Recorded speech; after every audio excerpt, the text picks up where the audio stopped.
बाबा विश्वनाथ जी की नगरी काशी को प्रणाम।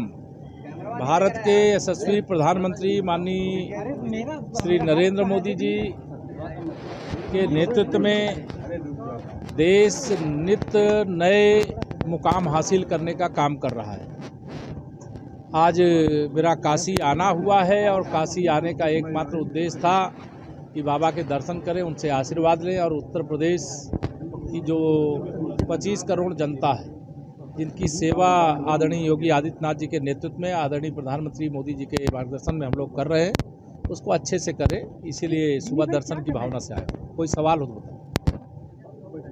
सर, अखिलेश यादव कानून व्यवस्था को लेकर लगातार हमलावर हैं। पिछले दिनों सपा नेता को जेल भेजा गया, यहाँ जो हरीश मिश्रा है उसको लेकर के भी लगातार। देखिए, श्री अखिलेश यादव जी उत्तर प्रदेश के स्वर्गीय मुख्यमंत्री रहे नेताजी मुलायम सिंह जी के बेटे हैं और वह स्वयं भी पूर्व मुख्यमंत्री रहे हैं और इस समय वह कन्नौज से सांसद हैं और समाजवादी पार्टी जिसके 40 से अधिक सांसद और 100 से अधिक विधायक हैं उसके अध्यक्ष हैं।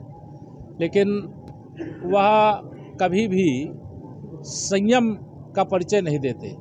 जब वह बोलते हैं कोई बात तो 2012 से 2017 में जब वह मुख्यमंत्री थे तब क्या हुआ इसे याद नहीं रखते। समाजवादी पार्टी समाप्तवादी पार्टी बनने जा रही है। समाजवादी पार्टी के अध्यक्ष श्री अखिलेश यादव जी बौखलाए हुए हैं, उनके पार्टी के नेता बौखलाए हुए हैं, इसलिए उल जुलूल बयानबाजी करते हैं। देखिए सर, विषय यहाँ पर उत्तर प्रदेश की बात कर रहे हैं तो विकास की बातें होती थी, लेकिन इन दिनों चर्चा जो है महापुरुष से लेकर अब ये विषय होने लगा कि ये महापुरुष हमारे हैं, ये महापुरुष उनके हैं। सभी को महापुरुषों का सम्मान करना चाहिए। महापुरुष न किसी एक जाति के होते, न एक बिरादरी के होते, न एक राज्य के होते। महापुरुष राष्ट्र के होते हैं। उनके प्रति सबको श्रद्धा का भाव रखना चाहिए और उनके प्रति कोई गलत टिप्पणी न तो संसद में करना चाहिए न संसद के बाहर करना चाहिए। लेकिन जिन लोगों ने ऐसी टिप्पणी किया है वो गलत है, उनको टिप्पणी वापस लेनी चाहिए। नेशनल हेराल्ड मामले को लेकर कांग्रेस गांधी जो दोनों कांग्रेस के पहले अध्यक्ष रह चुके हैं, इनके ऊपर भ्रष्टाचार का आरोप लगा है। ये जमानत पर बाहर हैं। अगर जांच में दोषी पाए गए हैं, उसमें चार्जशीट लगी है तो न्यायालय जाना चाहिए। ईडी के ऑफिस में धरना प्रदर्शन करना और भ्रष्टाचारियों को बचाने की कोशिश करना, तो इसका मतलब है कि ये कांग्रेस पार्टी गांधी परिवार की गुलाम बन गई। अखिलेश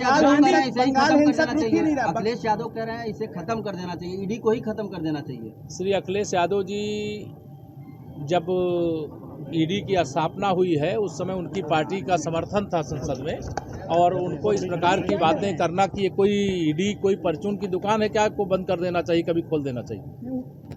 बंगाल में हिंसारूप नहीं रहा, कोई दुरुपयोग नहीं हो रहा। Strike rate 98%। मुर्शिदाबाद में जो हो रहा है, जो मुर्शिदाबाद में जो हिंसा हो रही है, उसको सरकार ममता बनर्जी जी की सरकार के संरक्षण में जो टीएमसी के गुंडे हैं उनके द्वारा हिंसा की जा रही है।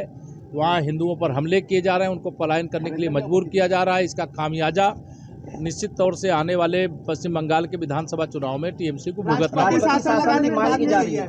जो वहाँ की परिस्थिति होगी, वहाँ की जो लीडरशिप है वो मांग कर रही होगी परिस्थिति के अनुसार, उस पर जो निर्णय लेना होगा केंद्र सरकार को लेना है। गुजरात जीतने की बात कर रहे हैं, गांधी परिवार बोल रहा है कि इस बार गुजरात हम लोग जीतेंगे। श्री राहुल गांधी जी को अगली बार हम रायबरेली में हरा देंगे। एक आखिरी सवाल सर, अखिलेश यादव ये कह रहे हैं कि यूपी में आधा काम दिल्ली वाले ही कर रहे हैं, तंज कस रहे हैं। श्री अखिलेश यादव जी के कैसे पता चल गया है कि दिल्ली वाले कर रहे हैं? दिल्ली में हमारी अगर डबल इंजन की सरकार है और जब वह सरकार में थे उत्तर प्रदेश के लिए कुछ दिल्ली देना चाहता था, ये लेना नहीं चाहते थे। बनारस को बिजली नहीं मिलती थी, पूरा उत्तर प्रदेश विकास के मार्ग में बाधा डालने का काम किया। विकास के मार्ग के बैरियर के रूप में समाजवादी पार्टी थी, जनता ने हटा दिया, कमल खिल गया।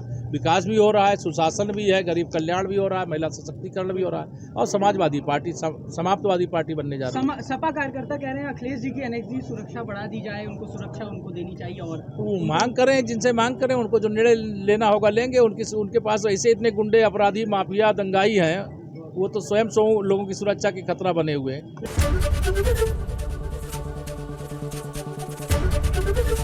एबीपी गंगा, खबर आपकी, जुबान आपकी।